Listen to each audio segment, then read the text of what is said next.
Hi everyone. This particular video is how can you tell if it could be somatic, that the situation or issue could be somatic, meaning that it's a physical response to an emotional trauma and the person has no idea about how they're feeling actually. Their body is just creating these symptoms.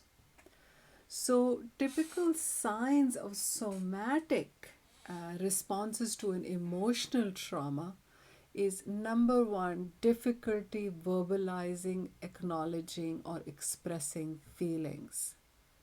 The person, people may notice that the energy of that person is very shut down. um, they are they talk a lot, they deflect attention, or they may be very silent and deflect attention. So one of the things that people who are more somatized is that they're very uncomfortable with any attention. I know that's kind of hard, right, to judge unless you interact with them. So when you interact with them, you'll notice that they are always, putting the attention back on you. So that's one category of people or personalities that could be somatizing. They make great listeners, and then the other type of person who can somatize is when they talk a lot but nothing very deep or very real. There's a lot of fun talk, lightheartedness, they're not people who want to share their feelings easily. They may have a lot of friends, but they may not like to sort of talk about themselves, their feelings. They may use small talk as a way to deflect attention. So it looks like they're actually getting attention because they're talking so much, but they're actually not. This is also like they don't really want to talk about their feelings. So people who generally somatize fall into the two of the above categories. Other signs and symptoms that somebody is somatizing, rather than basically having a physical problem because of an emotional problem, is addictions.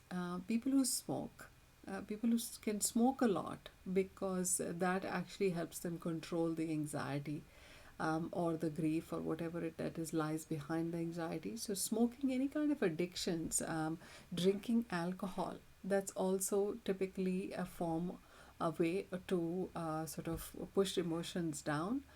They can find themselves, sick a lot. You know, another category is basically, getting sick very often. Like there's some kind of sickness that they're feeling. They are, having a chronic sort of sickness pattern. And the sicknesses are usually of a respiratory tract or stomach issues. So, respiration and stomach issues, those are the two major, typical somatization, responses. It goes to the throat, or the chest, or it goes to the stomach. And somatization responses in the earlier videos, I talked a lot about why we learn to somatize and how difficult it is actually to unlearn it and to relearn other ways. How much it requires, safe spaces, and safe support. People need support in order to unlearn that. The other thing about somatization is that these people respond, if they respond to Reiki, which is any kind of energy healing, like, just working through their body, or, just sort of being comforted with therapeutic touch or Reiki or something, and that's calming for them. Or even holding an animal, any kind of animal, holding a cat or a dog, or something that sort of is very comforting and calming for them. That's another sort of method that can actually help with uh, habitual somatization. And that can be like just some of us is transitioning, right? So we're transitioning from somatizing all the time to somatizing less often, because we're getting the neural connections, we're getting the emotional resilience, we're getting the networks in the brain that can help us process emotion. we're strengthening ourselves internally. So there could be these transitional phases where we find things that actually soothe and calm us, such as, rocks. I have a huge rock collection. I have, really noticed that rocks can be very calming for a lot of people. We have, things like music. Um, it could be fountains, water, landscapes. It could be, you know, um, animals that I mentioned earlier. It could be like having hugs, or having a warm or heavy blanket to cuddle into. Those are all little tools that can help us unlearn somatization and start to self-regulate the emotions that are actually we are not able to process, due to which we either develop a physical disorder, or we just go into these extremely terrified states, anxiety states or depression states, where we just, in depression, we're unable to move. In anxiety, we're very irritable, and we are, getting really, really worked up emotionally. So, all these are basically signs that we are not able to emotionally regulate. So, we need tools in order to get emotionally regulated so that we are then able to learn how to emotionally self regulate right away, so that we don't allow ourselves to get to the point where we're absolutely, enervated and exhausted, or somatizing and finding ourselves in ER because we're just feeling so awful. So, abuse, any kind of trauma, such as abuse, it could be physical, verbal, mental abuse, can create a tremendous somatization response. We could find that person could find themselves in ER. They just didn't realize how it affected them, how that emotion or the abuse affected them.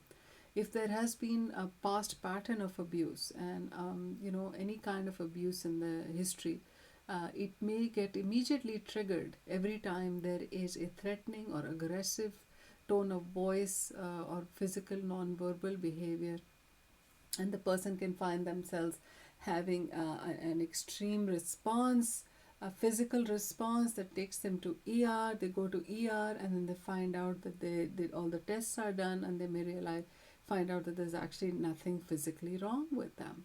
And often people who are diagnosed with somatic disorder can be, like really, really like confused about what to trust, what's real and what's not real.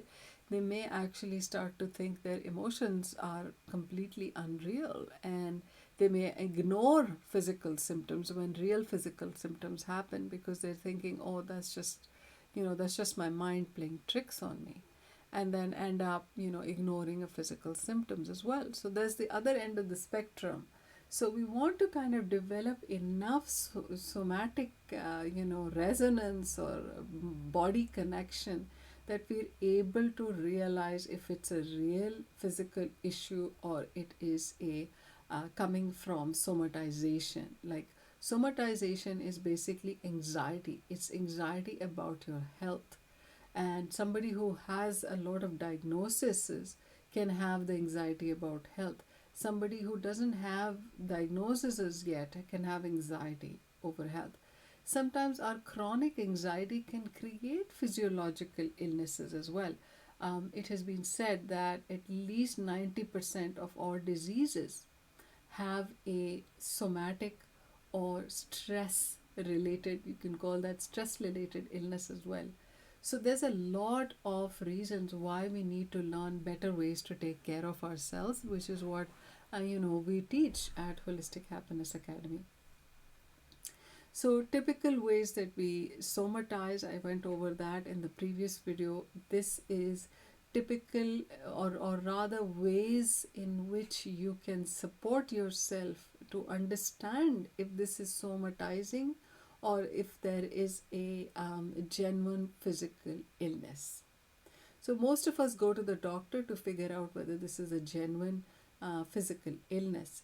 But at home, we can do a couple of techniques actually, that can tell us if this is an emotional issue or a physical issue. One of them, very famously, it's taught a lot in all the mindfulness courses, is the body scan. The moment you notice that you are physically exhausted, unable to move, then do a body scan. Just doing a body scan and feeling the emotions and the physical sensations may give you a release, which is basically means that you will suddenly come to a point where you're no longer feeling anxious, and that just shifts. You may find yourself yawning, like a big yawn. You may find yourself stretching. You may finally feel as if something is dropping out of your body. There is a lightness.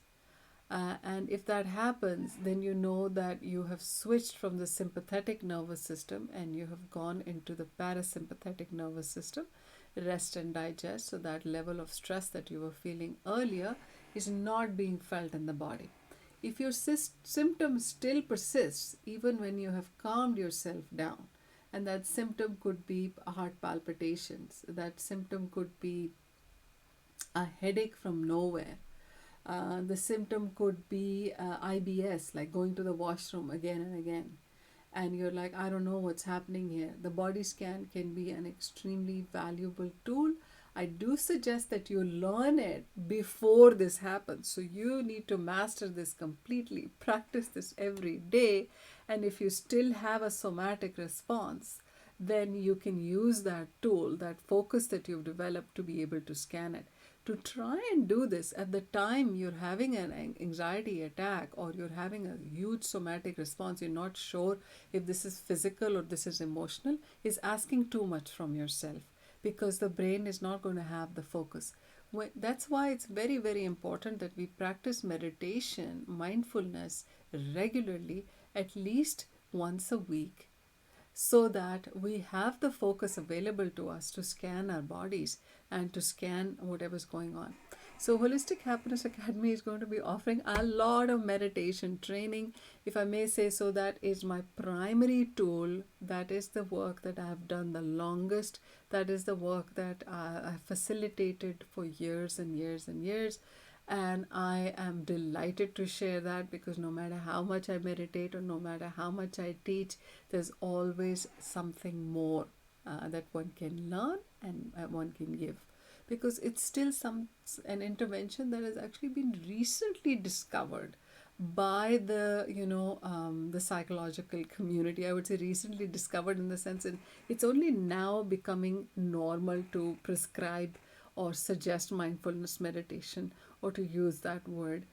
It wasn't something we were doing even 20-25 years ago. We were doing things like that. We were doing Gestalt, for example, but we weren't meditating, or we weren't telling people, hey, why don't you meditate at home, so that's the kind of, like, it's become more widespread and more mainstream now. When I discovered it, it completely changed my life, and I got so excited. I quit my job and I started teaching meditation for a living. That's a whole other story, which I can tell you another time.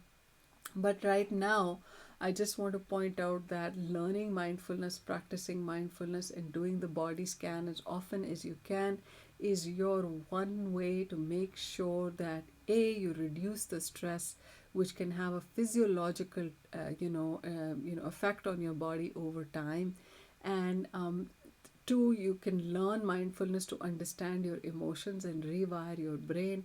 Three, you can actually make sure that you sleep properly through the night, so that you are not in a state of agitation most of the day, and you don't need to rely on caffeine to get you through the day.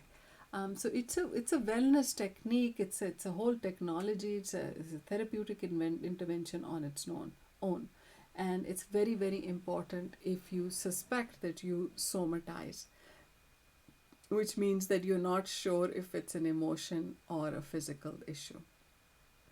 Okay, so the second most important therapeutic intervention for somatization is, it's actually a really cool thing, and it is basically journaling your feelings. And so when you're in a safe place, you notice that your feelings flow really well. Like you can talk about all your feelings and you just feel good about, expressing your feelings. When you feel in a place that when you're in a place where you're not really sure if anybody is interested or wants to listen to you or is interested in your feelings, you'll tend not to share your feelings. So most of us, because we're working or we're in home environments where we're expected, certain things are expected from us, we're fulfilling certain roles. We may not be in an unconditioned space where it's okay for us to share our feelings. And that's why the journaling part of just picking up a journal and letting out all your feelings without judging them, without thinking too much of them, without needing to control them so that they look a certain way, that they are a certain way. And just to put out all of it, like the anger, the frustration, the anxiety, the pain, the grief, whatever it is that you're feeling, onto the piece of paper without any judgment whatsoever.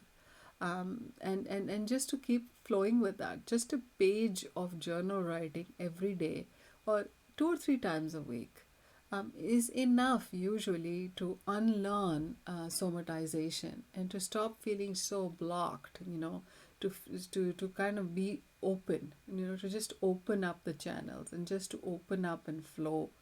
And that's super, super, is, a great technique to do and super important for us.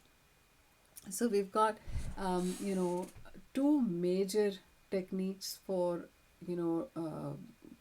sort of limiting um, the impact of anxiety. And somatization is actually, I would consider it as part of anxiety. It is definitely can be a part of all anxiety profiles. So, the third thing that I would really, really recommend is to build in a self care time in your day, to do either baths, Epsom salt baths with salt and baking soda, little walks in nature, or if you have a garden, to go out there and just to talk to the plants, talking to your animals. So that's the fourth kind of thing, is to kind of connect with something else outside of yourself and share your feelings. Just pretend your cat or your dog is your therapist and you can tell them anything and they're not going to say anything to anyone. So to just go ahead and imagine that, or talk to the tree and just literally tell the tree how you're feeling. These are all ways to feel heard and to feel supported. And they may seem really silly at first, but they're actually really, really good for unlearning somatization, for actually allowing your feelings to flow naturally, to feel who you really are, and to get to really know yourself and to be who you were supposed to be in the first place. And to create that sense of space, it just really, really helps to connect with yourself, right? So, with any kind of somatization, any kind of emotional regulation, the most important part that we have to learn is to learn to connect with yourself, because you are going to be with you your entire life. And instead of waiting for other people to connect with you or to understand you, I would say that start with yourself, and and make that relationship with yourself count and value that relationship, so that those tools are going to help reduce the panic and the anxiety, and relearn. Your brain's going to relearn different ways to adapt to a situation, and as you relearn, you're going to find that things that would make you feel really sick, stomach cramps or going to the washroom a lot, or severe headaches or respiratory issues like not being able to breathe, all those things kind of start to reduce. They just sort of start to reduce because there's more and more space for you. And that's one of the things that a lot of people who feel they stifle themselves, they don't say what they're really feeling, they may feel like they're really suffocated. So anyway, this is all stuff for your education, for your value. Let me know in the comments, down below there, if this is making sense to you, if you'd like to work further on these issues if you want to learn more about this topic or any other topic. Thank you so much. Bye now.